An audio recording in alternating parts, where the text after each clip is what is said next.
नवांकुर डिजिलेशंस में आपका स्वागत है। कक्षा 11 जीव विज्ञान का अध्याय द्रव्यों के परिसंचरण का भाग 1 कल हमने पढ़ा था। आज उसके आगे अपन अध्ययन करेंगे। पहले भाग में जो पढ़ा था वो था हृदय की संरचना, रक्त के घटक, रक्त के कार्य, रक्त के बारे में अध्ययन किया था। आज हम धमनी, शिराएं, हृदय की कार्यविधि इसका अध्ययन करेंगे।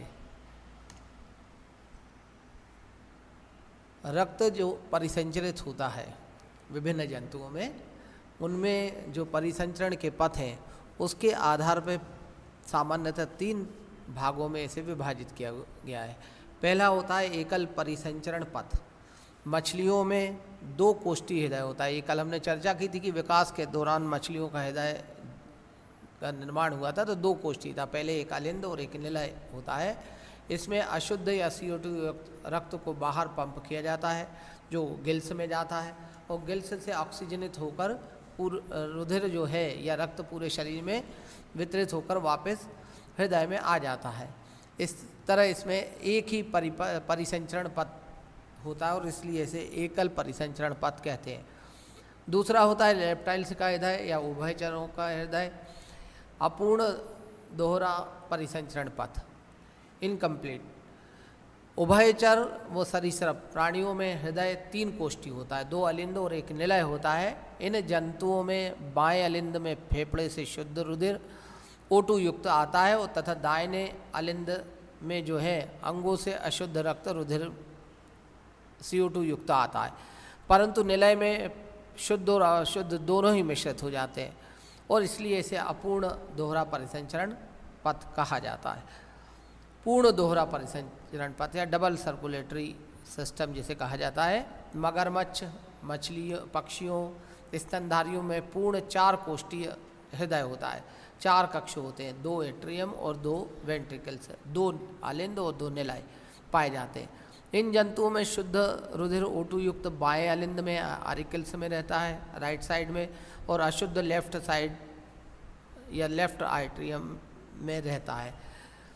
रुधिर तथा उसी क्रम में यह निलय में चला जाता है। राइट से राइट वेंट्रिकल आरिकल से राइट आरिकल वेंट्रिकल में जाएगा और लेफ्ट वेंट्रिकल आरिकल से लेफ्ट वेंट्रिकल्स में जाएगा। इसके बाद अशुद्ध रुधिर को जो है फेफड़ों में शुद्ध होने को पहुंचा दिया जाएगा राइट वेंट्रिकल से और लेफ्ट वेंट्रिकल से पूरे शरीर में भेज दिया जाता है। तो रक्त हृदय में 2 बार आता है, इसीलिए इसे दोहरा परिसंचरण पथ या डबल सर्कुलेटरी सिस्टम कहते हैं। अब आता है कि हृदय की कार्यप्रणाली या हार्ट बीट कैसे बनती है। तो हृदय के लयबद्ध जो संकुचन होता है, क्रमबद्ध या लयबद्ध जो होता है उसे हृदय स्पंदन है, हार्ट बीट कहा जाता है। यह एक तंत्र के रूप में होता है, सिस्टम के द्वारा संचालित होता है। हृदय चालन जो है या शीतलन तथा संकुचन जो है तंत्र में जो है हृदय के दाहिने अलिंद में ऐसे नोट पाया जाता है। साथ ही अलिंद और निलय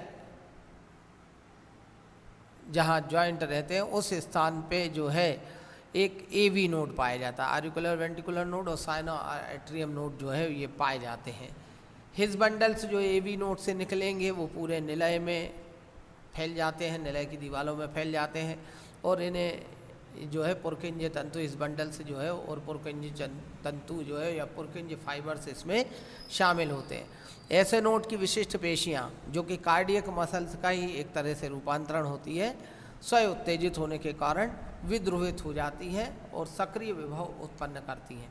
जैसे ही ऐसे नोड या साइनोआरिकुलर नोड सक्रिय विभव का संचरण जो है दोनों अलिंदों की दीवारों में होता है, भित्तियों में फैलता है, जिससे अलिंद एक साथ संकुचित हो जाते हैं। जब ये एक साथ संकुचित होते हैं तो रक्त जो है अलिंद से निलय में आ जाता है। अब सक्रिय विभव का संचरण ऐसे से AV नोड में हो जाता है, अब आरिकुलर वेंट्रिकुलर नोड में होता है। AV नोड से आवेग का संचरण हिज बंडल्स वो पुरकिंजे फाइबर्स के द्वारा दोनों निलय की भित्तियों में फैल जाता है।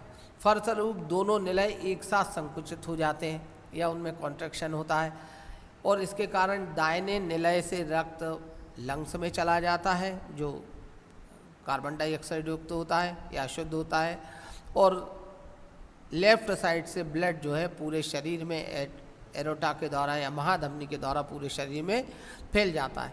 ऐसे नोट को हृदय का गति निर्धारक या पेस मेकर कहा जाता है। चूँकि यह हृदय की गति को शुरू करता है और बाद में उस पर नियंत्रित करता है, इसीलिए इसे पेस मेकर कहा जाता है। अगर किसी का ये ऐसे नोट में कोई तंत्रिकीय विसंगति उत्पन्न होती है, कुछ प्रॉब्लम आती है, तो फिर कृत्रिम पेसमेकर लगा दिया जाता है व्यक्ति को। हृदय की कार्य प्रणाली। हृदय चक्र। हृदय के एक स्पंदन के, अब हृदय की जो हार्ट बीट होती है वो पूरे जो है कार्य प्रणाली को हृदय चक्रों के रूप में बांट दिया गया है। तो हृदय के एक स्पंदन के पूर्ण होने के समय हृदय में होने वाली घटनाओं को हृदय चक्र कहते हैं। यानी एक बार अलिंद संकुचित होंगे, फिर शिथिल होंगे, फिर संकुचित होंगे, फिर निलय संकुचित होंगे और फिर शिथिल होंगे। और हृदय चक्र पूर्ण होने में 0.8 सेकंड का समय लगता है। हृदय ध्वनि। जब हृदय में शिथिलन और संकुचन होता है तो हृदय में पाए जाने वाले कपाट, ट्राइकस्पिड वाल्व और बाइकस्पिड वाल्व, इनमें ध्वनियाँ उत्पन्न होती। साथ में सेमिन्यूलर वाल्व जो महाधमनी वगैरह में पाए जाते हैं, उनमें खुलने और बंद होने से ध्वनियाँ उत्पन्न होती है, जिसे हृदय ध्वनियाँ कहा जाता है। हृदय ध्वनियों को हम स्टेथोस्कोप के द्वारा सुना जा सकता है। हृदय के कपाटों में बंद होने से ध्वनियाँ उत्पन्न होती है। तो निलय प्रकुंचन के समय या निलय जैसे ही संकुचित होंगे, अलय निलय कपाट यानी ट्राइकस्पिड वाल्व और बाइकस्पिड वाल्व बंद होंगे और इसके कारण ध्वनि जो उत्पन्न होती है उसे लब होती है, LUB लब उत्पन्न होती है। इसी प्रकार निलय अनुशीतलन के समय या निलय के फैलने के समय, निलय के अनुशीतलन से जो है बंद होने से उत्पन्न ध्वनि को और उसके कारण निलय अनुशीतलन होंगे से उत्पन्न ध्वनि को द्वितीयक ध्वनि या डब की ध्वनि कहलाती है। इस तरह से लब डब ध्वनि उत्पन्न होती है, जिसे स्टेथोस्कोप की सहायता से सुना जा सकता है। रक्तवाहिकाएं। अब जो रक्त है वो हृदय से पूरे शरीर में वितरित होता है। तो धमनी और धमनिकाएं, आर्टरीज और आर्टियोल्स, इसके बाद कैपिलरीज। रुधिर को हृदय से दूर ले जाने वाली वाहिकाएं धमनी कहलाती है और इनका व्यास बहुत अधिक होता है। रुधिर तेजी से बहता है, इनमें कपाट नहीं पाए जाते हैं। महाधमनी शरीर की सबसे बड़ी धमनी होती है जो रुधिर को शरीर के सभी भागों में ले जाने का कार्य करती है। धमनियों की पतली पतली शाखाएं धमनिकाएं कहलाती हैं और उससे पतली शाखाएं इससे पतली शाखाएं कैपिलरीज या केशिकाएं कहलाती हैं। केशिकाओं की दीवार एक कोशीय होती है। शिरा और शिरिकाएं, ये रुधिर को हृदय की ओर ले जाती हैं। इनकी पतली शाखाएं शिरिकाएं कहलाती हैं। इनका व्यास धमनियों की तुलना में कम होता है। इनमें कपाट पाए जाते हैं। इनमें मंद गति से रुधिर बहता है, चूँकि दाब खत्म हो जाता है शिराओं तक रक्त जाने में, इसलिए इनमें कपाट पाए जाते हैं ताकि विपरीत रक्त प्रवाह को रोका जा सके। शरीर के सबसे बड़ी शिरा महाशिरा कहलाती है। अब धमनियों शिराओं में अंतर, तो सामान्यतः अंतर जो है वो क्या है कि धमनियों में शुद्ध रक्त बहता है या धमनियाँ रक्त को हृदय से शरीर के विभिन्न भागों में ले जाती हैं। शिराएँ रुधिर को वापस लाती है। धमनियों में शुद्ध रक्त बहता है, शिराओं में अशुद्ध रक्त बहता है। धमनियों में कपाट नहीं पाए जाते हैं, शिराओं में कपाट पाए जाते हैं। धमनियों का रंग लाल होता है चूँकि इसमें शुद्ध रक्त बहता है, जबकि शिराओं का रंग नीला होता है क्योंकि इसमें अशुद्ध रक्त बहता है यानी बैंगनी कलर का होता है। धमनियाँ जो है वो ये इतने अंतर जो है धमनियों और शिराओं में होते हैं। अब आता है कि हाँ, धमनी एक अंतर ये भी हो सकता है कि धमनियाँ गहराई में स्थित होती है, शिराएँ ऊपरी भाग में स्थित होती है। हमारे त्वचा के नीचे जो हमें नीली नीली ये दिखाई देती है वो होती हैं शिराएँ। अगर हमें केशिकाएँ देखना है तो हम अपने आँखों में केशिकाएँ बारीक बारीक कैपिलरीज देख सकते हैं जो लाल रंग की होती हैं।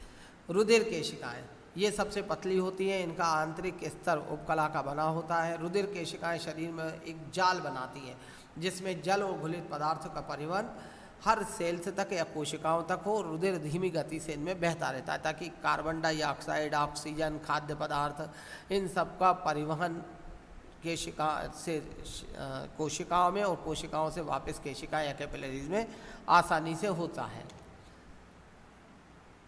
अगला है कि हृदय दर को नियंत्रण। तो हृदय में प्रति मिनट होने वाले स्पंदन की संख्या को हृदय दर कहते हैं और 1 मिनट में हमारा हृदय 120 बार लगभग शिथिल और संकुचित होता है। यानी किसी एक स्वस्थ व्यक्ति की अगर हम हार्ट बीट देखेंगे तो 120 होती है। हृदय दर का नियमन 3 तरह से होता है। पहला होता है तंत्रिकी नियंत्रण। तो हृदय नियंत्रण केंद्र मेंडुला में होता है। मेंडुला यानी हमारे मस्तिष्क का पिछला भाग। मेंडुला में हृदय संदमक केंद्र होता है और यहाँ से अनुकंपीय सिंपैथिक नर्व तंतु जो है ऐसे नोड में आते हैं। जब आवेग तंतु द्वारा अनुकंपीय द्वारा ऐसे नोड में आता है तो हृदय दर में आते हैं और हृदय दर कम हो जाती है। मेंडुला की हृदय आवरणीय त्वरक केंद्र जो है से अनुकंपीय तंत्रिकाएं जो है वो तंतु ऐसे नोड में आते हैं जो हृदय दर को बढ़ाते हैं। अनुकंपीय बढ़ाएंगे, अनुकंपी बढ़ाते और परानुकंपी कम कर देते हैं। हार्मोनल नियंत्रण। एड्रिनल ग्रंथि से जो एपिनेफ्रिन या एडिनेलिन हार्मोन्स और नॉन एडिनेलिन या नॉन एपिनेफ्रिन हार्मोन्स हृदय दर को बढ़ाते हैं। इन्हें आपातकालीन हार्मोन से भी कहा जाता है। इसी तरह थायराइड ग्रंथि से थायरॉक्सिन हार्मोन से भी हृदय दर को बढ़ाता है। आपातकालीन हार्मोन से हृदय की दर कब बढ़ती है? जब हम किसी संकट में हो, कोई विभत्स से दृश्य देख लिया हो, उस समय हमारे हृदय की दर जो बढ़ती है वो हार्मोन्स के कारण बढ़ती है। एड्रिनल ग्रंथि से जो स्रावित होता है और थोड़ी देर बाद नॉन एपिनेफ्रिन या नॉन एडिनेलिन हार्मोन स्रावित होने से फिर हमारे हृदय की दर सामान्य हो जाती है। रासायनिक नियंत्रण। ताप अगर अधिक हो, गुस्सा, डर, कम पीएच, अधिक CO2 से भी हृदय की गति बढ़ जाती है। गुस्सा, डर के होने में एडिनेलिन हार्मोन्स का स्राव अधिक होता है, इसलिए हृदय की दर बढ़ जाती है। कैल्शियम आयनों की अधिकता के कारण हृदय दर बढ़ती है। इसके अतिरिक्त पोटेशियम और सोडियम आयन की अधिकता से हृदय दर कम हो जाती है। अब आते हैं हृदय संबंधी विकार। तो संधिवातीय रोग जो है इसे संधिवाती ज्वर भी कहते हैं। इस रोग के दौरान हृदय कपाट क्षतिग्रस्त हो जाते हैं जिससे हृदय में रुधिर का आवागमन अनियंत्रित होता है। इस रोग का उपचार शल्य क्रिया द्वारा कपाटों का प्रतिस्थापन या वाल्व बदलकर किया जाता है। जब वाल्व में खराबी होती है, बाइकास्पिड ट्राइकास्पिड वाल्व किसी कारण से, कोई इन्फेक्शन से, तो उस समय इनका बदला जा सकता है। लयबद्धता। यह रोग आवेग संचरण में दोष के कारण उत्पन्न होता है। यानी तंत्रिका से आने वाले आवेग ऐसे नोड पे आता है, ऐसे नोड पूरे आलिंदों में से संचरित करता है, फिर निलय में जाते हैं एवी नोड के द्वारा। अगर ऐसे नोड पे सही ढंग से तंत्रिकीय आवेग आ नहीं रहे हैं तो उस स्थिति में हृदय की जो लयबद्धता है वो खत्म हो जाती है या जो हृदय बीट है वो गड़बड़ होती है और उसका उपचार जो है वो कृत्रिम पेसमेकर लगाकर किया जाता है। एक डिवाइस होती है छोटी सी इलेक्ट्रॉनिक, जिसका इलेक्ट्रोड ऐसे नोड में लगा दिया जाता है और इसको चेस्ट में प्रतिरोपित या सर्जरी के द्वारा चेस्ट में लगा दिया जाता है। हृदय आघात। यह रोग कोरोनरी आर्टरीज में रुधिर का थक्का बन जाने के कारण होता है। जब कोरोनरी आर्टरीज में कोई ब्लड क्लॉटिंग हो जाए या कोलेस्ट्रॉल जमा हो जाए, जो कि मोटापा, धूम्रपान, उच्च रुधिर दाब और कम व्यायाम करने के कारण होता है, तो इसके कारण हृदय व सीने में दर्द उत्पन्न होता है, एंजाइना पेन होता है। इस रोग के उपचार हेतु धूम्रपान, मोटापे से बचना और नियमित व्यायाम तथा डॉक्टर से उचित सलाह उपचार लेना जरूरी होता है। धमनी काठिन्य, आर्टरियोस्क्लेरोसिस। यह रोग धमनियों में कोलेस्ट्रॉल की जमा होने के कारण होता है। इस रोग के दौरान धमनियों में रुकावट से कोशिका और ऊतकों में ऑक्सीजन की आपूर्ति नहीं होती है और वे मृत हो जाती है, जिसे हृदयघात या हार्ट अटैक भी कहा जाता है। ऐसी स्थिति में अगर रुकावट कम है तो बाईपास सर्जरी या एंजियोप्लास्टी के द्वारा इस रोग का उपचार किया जाता है। उच्च रक्तचाप, हाई ब्लड प्रेशर है, हाइपरटेंशन। यदि मनुष्य में प्रकुंचन क्षमता यानी संकुचन क्षमता, वो अनुशीतलन क्षमता, जो प्रकुंचन क्षमता यानी जब हमारा आलिंदन निलय संकुचित होते हैं उस समय रक्तदाब जो है 140 mmHg तथा 90 mmHg से अधिक हो जाता है। 140 और 90 से अगर अधिक होता है तो इसे उच्च रक्तचाप कहते हैं। स्वस्थ व्यक्ति का हृदय दाब कितना होता है? 120 से 90। सामान्यतः 90 में उम्र जोड़ के रक्तचाप निकाला जाता है। उच्च रक्तचाप से हृदय, मस्तिष्क और किडनी पर विपरीत प्रभाव पड़ता है। कभी कभी मस्तिष्क की कोई कैपिलरीज फट जाती है तो ब्रेन हेमरेज भी हो जाता है।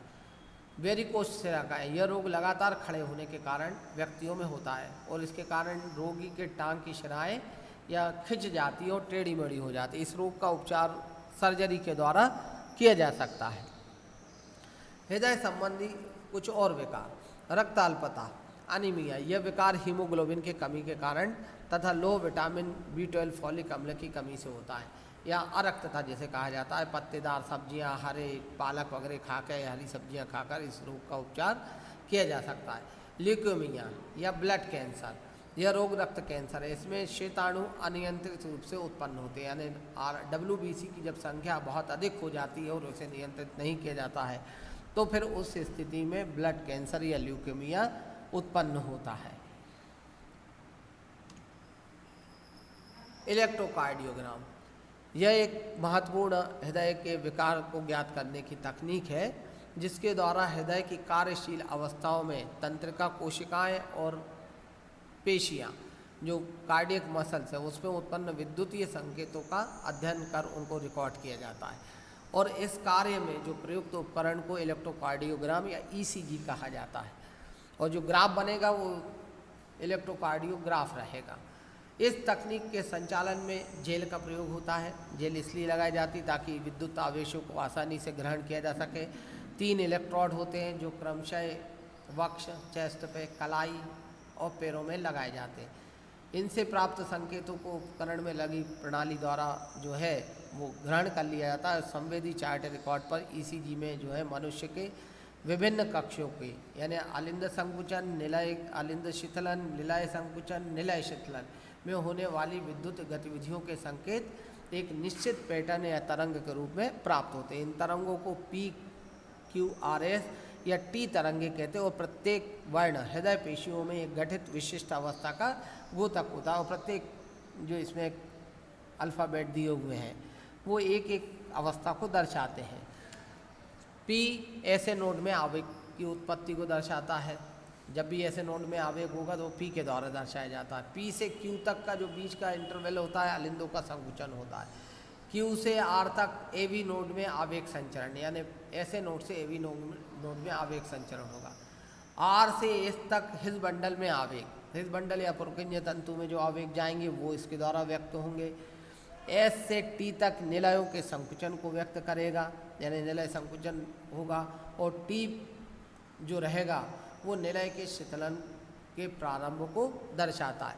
यानी P से लेके T तक अलग अलग अवस्थाओं में हृदय कब शिथिल हुआ, संकुचित हुआ, आलिंद कब संकुचित हुए, फिर अलय कब शिथिल हुए, फिर आवेग AV नोड पर कब पहुंचा, फिर इस बंडल में संचरण कैसे हुआ, फिर ऐसे नोड से यानी निलय संकुचन कैसे हुआ, फिर निलय शिथिलन कैसे हुआ। तो इन सब का समय ज्ञात करके हृदय में होने वाले विकार को ज्ञात किया जा सकता है या हृदय की कार्य प्रणाली का अध्ययन किया जा सकता है। अब ECG के उपयोग क्या है? तो इसके द्वारा हृदय की असामान्यता को जानकारी प्राप्त की जाती है। ECG से हृदय धमनी विकार रोग, कोरोनरी थ्रोम्बोसिस, हृदय आवरणी शूल, हृदय पेशी या कार्डियोमायोपैथी यानी हृदय की पेशियां कमज़ोर तो नहीं हो रही है, मध्य हृदय पेशी शूल या मायोकार्डियटिस आदि के निदान में सहायक होता है। और हृदय संबंधी किसी भी विकार के लिए सबसे पहले ECG किया जाता है और इससे हृदय के विकारों को प्राप्त किया जाता है कि हृदय में क्या विकार है और उस हिसाब से उसकी चिकित्सा की जाती है। अब आता है डबल सर्कुलेशन। देखो जितने भी उच्च श्रेणी के जंतु होते हैं उनमें डबल सर्कुलेशन पाया जाता है।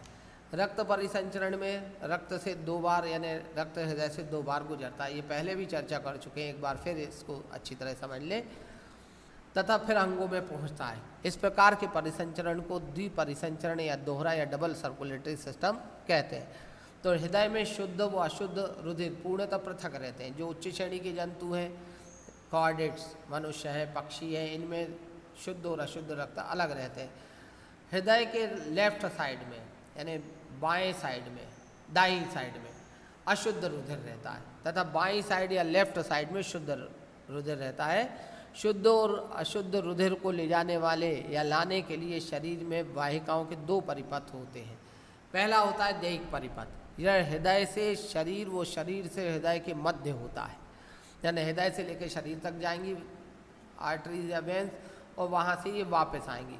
महाधमनी और उसकी शाखाएं, एरोटा और उसकी यानी शाखाएं जो रहेंगी या ब्रांचेज रहेंगी, बाएं निलय से शुद्ध रुधिर को या ब्लड को पूरे शरीर या बॉडी में पहुंचाती है। और महाशिरा और उसकी शाखाएं दाहिने अलिंद में अशुद्ध रुधिर को शरीर से हृदय में लाती हैं। महाधमनी से होता हुआ रक्त विभिन्न धमनियों से होता हुआ रक्त विभिन्न पूरे शरीर में जाएगा, फिर शरीर से वापस महाशिरा में आएगा, महाशिरिका यानी शिराओं की शाखाओं में आएगा, फिर महाशिरा में आएगा और फिर महाशिरा से राइट आरिकल से या दाहिने अलिंद में आ जाएगा। दूसरा जो परिपथ होता है जिसे फुसफुसीय परिपथ कहते हैं या पर्मनली सर्कुलेटरी सिस्टम होता है, इसमें हृदय से फेफड़े वो फेफड़ों से हृदय के मध्य होता है, यानी हृदय से रक्त फेफड़ों में जाएगा और फेफड़ों से वापस हृदय में आएगा। पर्मोनली जो आर्टरीज रहती हैं वो दाहिने निलय से या राइट वेंट्रिकल से अशुद्ध रुधिर को फेफड़ों में पहुंचाने का कार्य करेगी। पहले फेफड़ों में पहुंचाएगी, फिर फेफड़ों में ऑक्सीजनेट होगा, कार्बन डाइऑक्साइड रिलीज होगी, ऑक्सीजन को ग्रहण किया जाएगा। फिर जो वेन होगी, पर्मोनली वेन, जो शुद्ध रुधिर जिसमें बहता है, वो फेफड़ों से रक्त को हृदय के बाएं अलिंद में या आरिकल्स में लाती है। और इस तरह से जो है ये दो परिपथ दैहिक और फुसफुसीय परिपथ पाए जाते हैं। धन्यवाद।